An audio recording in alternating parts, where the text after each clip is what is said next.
കിടന്ന് ഞാൻ ലൈറ്റൊക്കെ ഓഫ് ചെയ്ത് കിടന്നു, ഉറങ്ങി. ഒന്ന് ഉറക്കത്തേക്ക് ഇങ്ങനെ പോയിക്കൊണ്ടിരിക്കുമ്പോഴാണ് ഞാൻ ആ പുറത്ത് അവിടുന്ന് കേട്ട അതേ കിലുക്കം ഇതിൻ്റെ ഉള്ളിൽ.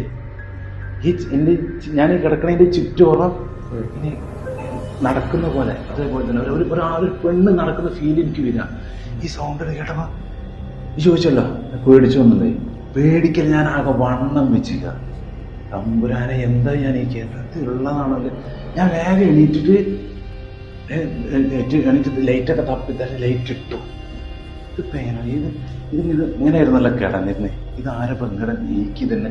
അതായത് ഈ എഴുത്ത് എന്നെ കാണിക്കണം ഈ ആൾക്ക്. അപ്പോൾ ഈ നടന്ന ആളാണ് ഇത് നീക്കിയിട്ടുള്ളത്. അപ്പം ഞാൻ വന്നിട്ട് ഈ എഴുത്ത് നല്ലപോലെ ശ്രദ്ധിച്ച് ഞാനിതിലിങ്ങനെ ഇങ്ങനെ തലോടി. അവിടെ പിന്നെ കിടക്കാൻ തോന്നുന്നില്ല.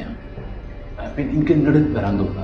എന്നെ ആരോട് ഇവിടെ നിർബന്ധിക്കുന്ന പോലെ.